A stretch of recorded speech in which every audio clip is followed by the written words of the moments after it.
It almost didn't stop.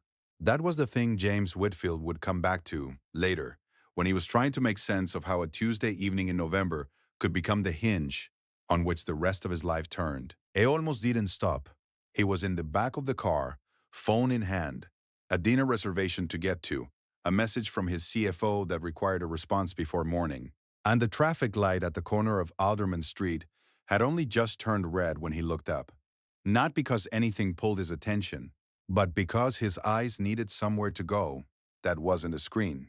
And he saw her. She was standing under a broken street lamp at the edge of the Whitfield Grand Hotel's service entrance, still in her uniform. The navy dress, the white collar, the flat shoes that every housekeeper on his staff wore from 7 in the morning until 3 in the afternoon. She had changed out of the hotel's visible floors hours ago. He knew the shift schedule. He had approved it himself. But the shoes were the same.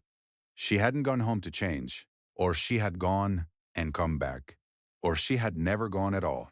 She had a small folding table, the kind you buy in a hardware store for $30. On the table was a wooden tray, and on the tray were perhaps 40 small packages, each one wrapped in wax paper and tied with a piece of string.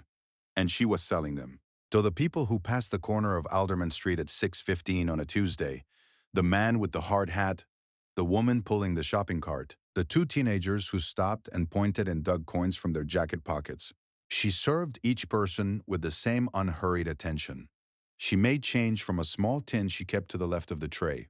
She wrapped each purchase in a paper bag. James Whitfield was 48 years old, owner of the Whitfield Group, 11 hotels across 6 cities, a property portfolio that a financial magazine had once summarized in a single breathless sentence. A man who had shaken the hands of presidents and found it less impressive than advertised. He had not, in recent memory, been stopped cold by anything he saw through a car window. The light changed. The driver moved. James said, "Wait." The driver stopped. James sat for a moment longer, watching through the glass. She was serving someone new, an older man in a postal worker's jacket who had stopped his bicycle at the corner. She was explaining something to him, gesturing once at the tray, and then she laughed at something he said. A real laugh, unguarded and quick. The kind of laugh a person produces when they are not performing anything. He had never seen her laugh. He had seen her in the hotel corridors for 14 months. He knew her as the woman Philip, his head of housekeeping operations, had described in a quarterly review as his best room attendant. Thorough, invisibly in the good sense. Never a complaint from a guest, never a missing item, never a problem. Her name was Clara. He had nodded and moved on to the next item on the agenda. Now he said to his driver, "I'll walk from here." The driver said, "Sir, it's—" "I know," James said, and got out of the car. He stood on the pavement for a moment, in his overcoat with the November air cutting through the lapels, and he felt briefly ridiculous, which was an unusual sensation for a man in his position. Then he crossed the street. She saw him when he was 6 feet away. Her face did the thing faces do when they encounter something that doesn't fit the expected pattern. A rapid adjustment, the pleasantness of a service worker clicking into place over whatever she had actually been feeling before he appeared. She straightened, her hands folded in front of her. "Mr. Whitfield." "Clara." A pause, during which she held the same expression, and he became aware that he had crossed the street and not prepared a single word of what to say next. He looked at the tray. The packages were small, each one an inch of something dark wrapped in wax paper, a small square of what appeared to be handmade chocolate, each tied with a different color of string: red, green, white, gold. "What are these?" he said. "Candy, sir." And then, because that was obviously not a complete answer, "Chocolate. I make them myself." He picked one up. It was heavier than it looked. The wax paper was folded with a neatness that reminded him of something he couldn't name immediately, and then he recognized it. The way his head housekeeper folded the towels on the premium floors, the specific geometry of attention that comes from caring about small things. "How much?" £2.50, sir. "But please don't feel." He put a £5 note on the tray. "Keep the change." She did not reach for it immediately. She looked at him for a moment in a way that was not quite comfortable. The way a person looks when they're trying to determine whether something is a kindness or a performance of one. He understood the distinction. He had seen enough of both to know they were not the same. Then she reached for the note, folded it, put it in the tin. He unwrapped the chocolate. It was dark, deeply colored. The surface smooth, except for a fine pattern pressed into the top. A small flower, he thought, though in the streetlight, it was hard to be certain. He put it in his mouth. He did not expect it to be extraordinary. It was extraordinary. It was the kind of thing that produces a very specific sensation. Not just flavor, but something more complete. A fullness at the back of the palate. A warmth that lingered precisely one beat longer than you expected it to. He stood on the corner of Alderman Street in November, in his dinner coat, and held very still for 3 seconds. "What is this?" he said. And then, aware that the question was inadequate, "What's in it?" "Dark chocolate 72%. Sea salt from the Anglesey coast. And cardamom. Ground fresh, not from a jar." She said this the way she said everything. Without performance, without selling, the same voice she probably used to explain the towel folding schedule. "And something my mother taught me that I don't tell people. Your mother made these, she taught me. She's been ill." A pause, brief, controlled. "She doesn't make them anymore." James looked at the tray. 40 packages, each one wrapped with that precise fold, each tied with a different color of string. "How long have you been doing this?" 8 months, she said.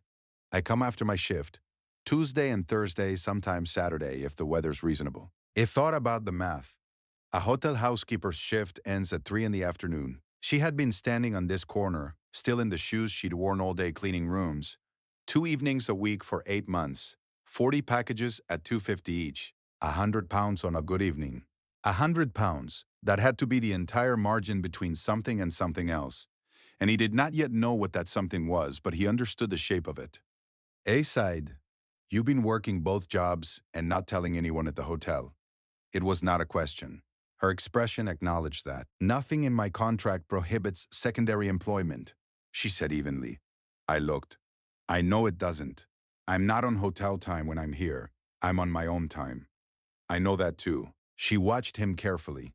The postal worker on the bicycle had long since left. A woman with a pushchair stopped, examined the tray, purchased 2 packages, and walked on.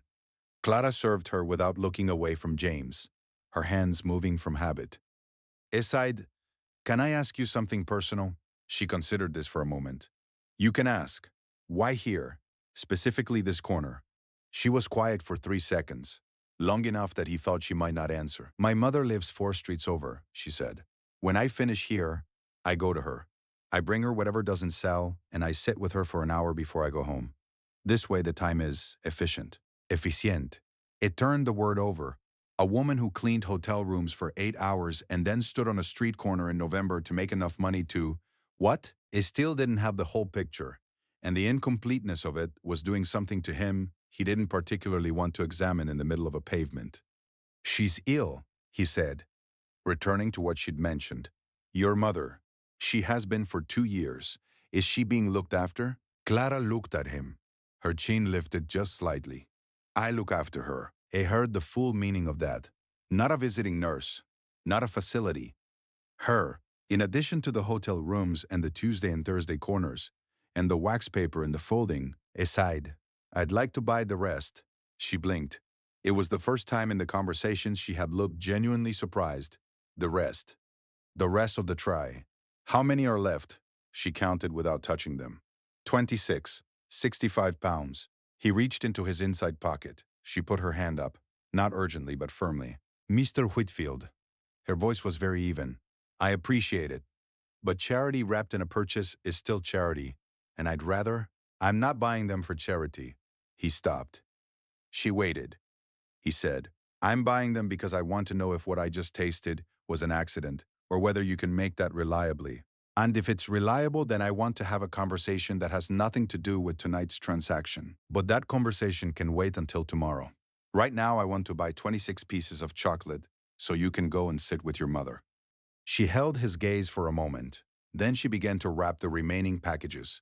He did not go to dinner that evening. He sent a message from the pavement and stood on the corner of Alderman Street until she had folded the table and lifted it under one arm and picked up the tray and the tin and turned toward the 4 streets that separated her from her mother. He watched her go. Then he walked back to the car and sat in the back with 26 pieces of handmade chocolate wrapped in wax paper and tried to articulate to himself what had just happened and could not quite manage eat. That was Tuesday. On Wednesday morning, he arrived at the hotel at his usual time. 7:45, through the lobby, coffee from the executive bar, up to the fourth floor where his office occupied a corner with a view over the gardens. He pulled up the personal file for Clara Margaret Davies, room attendant, employed 14 months, no disciplinary record, 3 commendations from guest satisfaction surveys. Born 41 years ago, no next of kin listed except the mother. Address in the borough of Alderman. He set the file aside and read it again.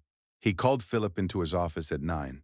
Philip was a careful man, methodical, loyal, the kind of head of operations who made himself indispensable by being the person who noticed things before they became problems. He had worked for James for 7 years. He came in and sat down without being told to and said nothing, which was one of the things James valued about him. James said, "Tell me about Clara Davies." Philip was quiet for a moment, sorting through what he knew versus what he'd observed, in the way he always sorted. Then he said, "She's the best I have on the upper floors. She's been offered the senior attendant position twice and declined both times." Why? She didn't say directly. I understood it to be a scheduling issue. The senior role comes with evening check duties on rotation. And she, Philip stopped, adjusted something in his expression. She has commitments in the evenings. Her mother. I believe so, yes. James thought about this. He thought about a woman who had declined a promotion and the wage increase that came with it, because accepting it would take her away from a corner on Alderman Street and an hour on a chair beside her mother's bed. Aside, she makes chocolate. Philip looked at him. Sir, have you tried it? I. Philip paused, and then quietly, yes. She brought some in once around Christmas, left it in the break room. I had 3 pieces before I realized I was doing it. He stopped again. It's extraordinary, actually. James nodded slowly. He had eaten 4 of the 26 pieces the night before, and then stopped himself because he was rationing them for reasons he didn't fully understand. I want to see the kitchen, he said. The hotel kitchen. Not for a meeting. I want to see the full operation from the service entrance. Get me into the shift walkthrough at 11. Philip nodded and left. James had built his hotel group on the belief that excellence was visible if you looked at the right level. Not the lobby, not the brochure, the base level. The layer beneath the surface that guests never saw but always felt. The quality of a room attendant's work showed in the way the corners of the duvet sat. The quality of a kitchen showed in what the staff meal looked like. A had not done a service walkthrough in 2 years, and he did not tell himself that this one was connected to anything except professional due diligence, because telling himself otherwise was something he was not ready for yet. He went through the kitchen at 11. He watched the lunch preparation. He spoke to the sous chef and the pastry team and the head of procurement. He asked about their chocolate supplier. He ate a piece of the hotel's standard chocolate amenity, the small square left on guest pillows, and compared it in his mouth to what he had eaten standing on a pavement in the dark. There was no comparison. At 2:50 that afternoon, he positioned himself, casually, unnecessarily, in a way that Philip tactfully did not comment on, near the staff exit on the ground floor. The housekeeper team came out at 3, the end of their shift, in ones and twos, the particular exhaustion of people who have been bending and lifting and attending to other people's spaces all day. He watched them come through. He waited. Clara came through at 3:12. She had changed out of the hotel's collared dress and was wearing a dark coat with a collar she had turned up. She had a bag over one shoulder and a second bag, the folding table, he realized, compressed to almost nothing. She was not looking at her phone. She was not looking at anything in particular. She walked the way she stood, with a kind of self-contained attention, present and unhurried. He said her name. She stopped, looked at him, did the adjustment again, the brief recalibration of a person who did not expect to see their employer standing outside the service exit at 3 in the afternoon. Mr. Whitfield, he said, I'd like 10 minutes of your time if you can spare it. Not here. There's a coffee shop on Garrett Street.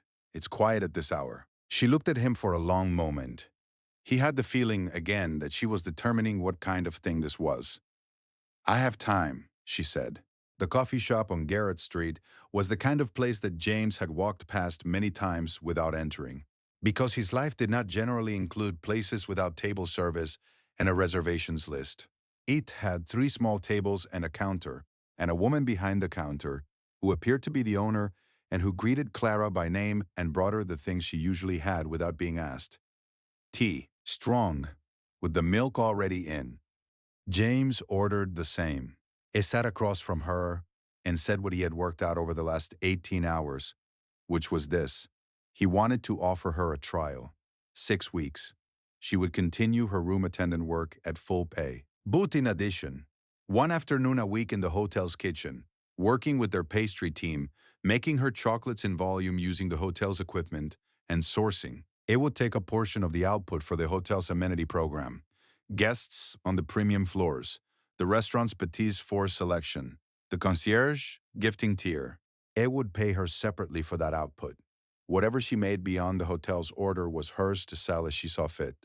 At the end of 6 weeks, if what he suspected was true, that her chocolate was categorically better than anything he was currently sourcing from 3 different suppliers across London.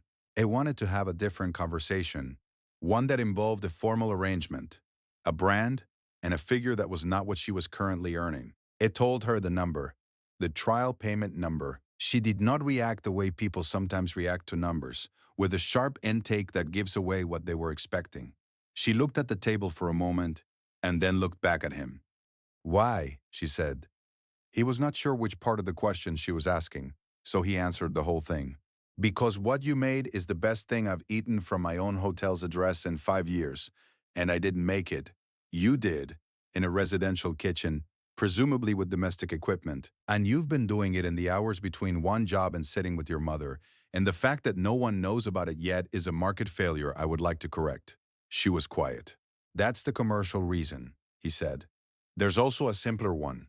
I stood on that corner for 20 minutes and watched you serve 12 people in the time I was there, and every single one of them left looking slightly different than when they arrived.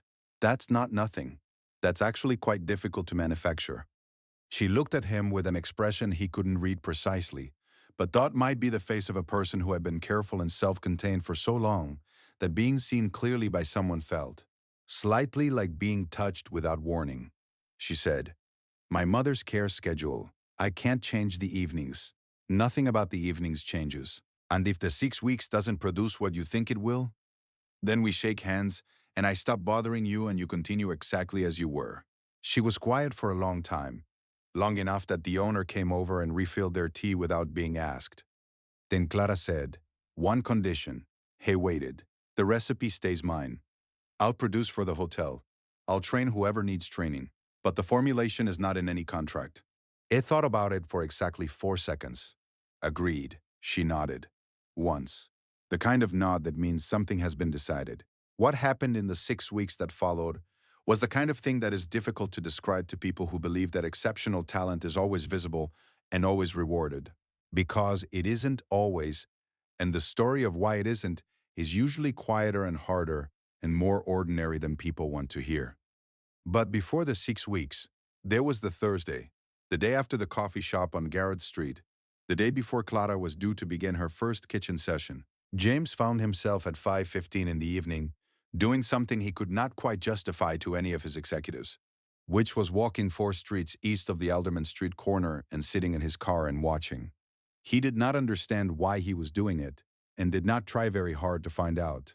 What he told himself was that he needed to understand the full picture before he made a business decision, which was true as far as it went, and did not go particularly far. What he was actually doing was the thing the privileged often cannot do until something forces them to, crossing into a geography that has always existed parallel to their own and that they have never needed to enter. The streets east of the corner were narrow. The light was already going at that hour, in the way November light leaves, not all at once, but in degrees, each degree removing a little more of the softening that daylight provides and leaving things as they actually are. He drove slowly, which was wrong for the streets, because the streets were for people walking and cycling and for small delivery vans that knew where to go. And a car like his, at low speed, was a conspicuous thing. He found the house because he had the address from the file. It was a mid-terrace. The kind of house that had been built for working families in the 1930s and still was one, its bones unchanged even if everything around it had shifted. The front was narrow. The window had a curtain with a pattern he could see from the street, something with flowers pale against the light inside. There was a pot on the front step with a plant in it that was still putting out effort despite the season. A small determined green thing in a terracotta pot that looked as though someone watered it regularly and with intention. He sat in the car. He was not sure what he was expecting. Some confirmation of a thing he had already decided, perhaps, or its denial. Either would have been useful. What he saw was Clara coming down the street.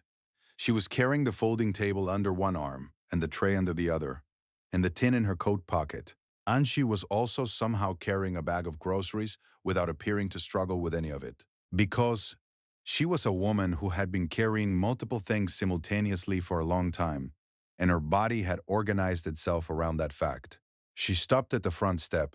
She put the table down, found her key, and then stood for a moment before she opened the door. She turned her face slightly upward, toward the sky, with her eyes closed. 3 seconds, maybe 4. Then she opened the door and went inside. James sat in the car for a while after the light went on behind the curtain with the flower pattern. He sat there until it seemed clear to him that he had been sitting there long enough, and then it drove back through the narrowing and widening streets toward the part of the city where his car made sense. Ande thought about a woman turning her face to the sky before she went in to sit with her mother, taking 3 seconds to be something other than capable before she went back to being it. That was the thing. He had been thinking about Clara's talent, the chocolate, the hands, the particular discipline of someone who had honed something over decades in the margins of everything else. Antalen was there, and it was real, and it was the commercial fact that had brought him to the corner of Alderman Street in the first place.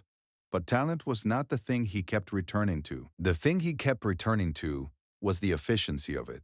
The folding, the Tuesday and Thursday, because those were the best traveled times on the 47. The stop on the way to her mother, so the time wasn't wasted. The fact that she had looked up secondary employment clauses before she started, because she was not a person who took risks she hadn't assessed. Every element calibrated to make the most of the hours available, and the hours available were what was left over after everything else had been taken. Clara Davies had been making chocolate since she was 12 years old, sitting at her mother's kitchen table on Saturday mornings in a terraced house in the borough of Alderman, watching her mother's hands work the couverture with the focused patience of a woman who had learned the craft from her own mother who had brought it from somewhere warmer and farther away. It was not a hobby. It was not a side project. It was the language her family spoke when other language was insufficient. She had been good at it by the time she was 15. She had been exceptional by the time she was 23. She had tried, twice, to build something from it. A market stall at 26. A small order account with a delicatessen at 31. And each time the margin had been too thin, or the timing had been wrong, or her mother's health had required something that made scaling impossible. And so she had contracted, not expanded, until what had been a business was a try and a folding table and 2 evenings a week on a corner. She did not think of this as failure. She thought of it as the particular arithmetic of a life that had different priorities in different rooms. In the hotel kitchen, she worked on Wednesday afternoons with a patience that made the pastry team stop and watch, without intending to. She did not rush. She did not explain herself unless asked. She produced a salted cardamom dark chocolate that the head pastry chef, a man named Gabriel who had worked in Paris and Copenhagen and who was not easily impressed, tasted on the 3rd Wednesday and then stood very still for a moment and said to no one in particular, "Where has this been?" She produced a ginger and black pepper milk chocolate that James ate, 2 off, and then put the rest in his desk drawer. She produced a single origin piece, a white chocolate with dried raspberry, and something floral he couldn't identify until she told him it was rose water from a specific supplier in Bermondsey, who had been selling to his mother since. Before Clara was born, she produced a dark truffle with scotch that Gabriel said was the best confection he had tasted since a chocolatier in Lyon that had since closed. By week 4, Philip had added her chocolates to the premium floor amenity without being asked, on the grounds that not to was professionally indefensible, and the guest feedback, unprompted. In the comment cards and the online surveys, had begun to include specific mentions, not just good chocolate descriptions, the way people describe something they want to be able to explain to someone else later. The conversation James had promised at the end of 6 weeks happened on a Monday morning, 3 days before the trial period officially ended. Because A had been sitting on it for 10 days, and waiting was starting to feel dishonest. Emeter not in his office, but in the small meeting room on the second floor, which had a window over the garden and no visible hierarchy built into its furniture. And he told her what he was proposing. A formal chocolatier partnership under the Whitfield Group umbrella, her name, her brand, the Whitfield name as the distribution mechanism, supply contracts with all 11 hotels, a production kitchen sourced and fitted to her specification at the hotel's expense, a revenue share arrangement, the details of which he put in front of her in writing, a salary replacing both her room attendant income and the Alderman Street income combined, substantially higher than both. And the thing that he had been turning over for several weeks, the Whitfield Group's Employee Welfare Fund, which he was restructuring, would include a dedicated medical provision for long-term dependents of staff members. He named the provision. He named it for no one yet. It told her that he thought the naming should be her choice if she wanted it to have one at all. But he said that the first beneficiary of the expanded provision would be Margaret Davies, Clara's mother, whose care would be formalized and fully covered from the first of next month. Clara looked at the papers on the table. She did not look at them immediately. She looked at the window first, at the garden, at the November light that was pale and specific the way November light is in this city. And she was quiet for long enough that he began to form the sentence he would say if the answer was no. Then she looked at him. Her eyes were steady, the way they always were, but there was something in them he hadn't seen before. Not softened exactly, but opened, the way a room looks when someone has drawn back the curtains after a long time. She sighed. I'd like the provision named after my mother. Then that's what it will be. Not for sentiment, she said, because she's the one who taught me. Whatever happens with any of this, she's where it comes from. He nodded. He understood that entirely. They shook hands. It was not, in the end, a dramatic moment. There was no audience. The garden outside was bare and gray and perfectly ordinary. A bird had landed on the near railing and stayed for a moment and then left, which Clara noticed and James noticed, and neither of them mentioned. It was the kind of moment that is complete in itself, that needs no witness and no ceremony, because its meaning is not for anyone else. The Margaret Davies Employee Welfare Provision was formally established 8 weeks later, covering medical and ongoing care costs for long-term dependents of Whitfield Group employees. 41 families were enrolled in the first 3 months. Clara designed the application form herself, on the grounds that she had filled out enough of its equivalent to know which questions were necessary and which ones were there to make the process feel earned rather than provided. The Chocolatier brand launched in the spring, Clara's name on the packaging, her mother's recipe for the salted cardamom, with the one ingredient still unlisted, because some things belong to the person who created them and to the people they love, and no commercial arrangement changes that. The corner of Alderman Street was still her corner. She went there on Thursdays now, not because she needed the income, but because the postal worker on the bicycle had become a regular, and the woman with the pushchair had started bringing her daughter, who was old enough now to choose her own collar of string. And because some things you continue not out of necessity, but because they are the shape of who you are. Her mother, from the chair by the window of the room she now had to herself, a room with proper light and proper equipment, and the sound of the garden below, would sometimes hear Clara come in at the end of an evening with the folded table under her arm, and she would call out the same thing she had called since Clara was 12 years old. And Clara would answer the same way, and neither of them found any need to change it. James Whitfield ate salted cardamom chocolate on the 42nd consecutive working day of their partnership and thought that he still had not identified what the thing was that her mother had. Thought her that she didn't tell people, and he had decided some time ago that he was not going to ask. There are things that matter precisely because they are not explained, because explanation would reduce them to their ingredients and lose everything that happened between the measurements. If you have ever made something with your hands that no one around you thought to look at, if you have carried a skill through the years of things that could not wait, and people who needed you in corners that were not the corner you had planned for yourself, then you already know that this story is not really about a man who looked up from his phone at the right moment, or a woman who knew how to fold wax paper, or even the chocolate itself. It is about what happens when someone looks at the right level. Not the lobby, not the surface, the place beneath, where the actual work is done by the person who is almost never seen. What Clara carried home from that hotel every single evening, the attention, the patience, the knowledge of how long to let something rest before it sets. No performance review had ever found a category for it. And what she made in the hours between had fed 12 people on a Tuesday corner and kept a light on in a room 4 streets east. Annie would have kept feeding and kept burning regardless, because that was not contingent on being noticed. Being noticed only meant she no longer had to do it alone.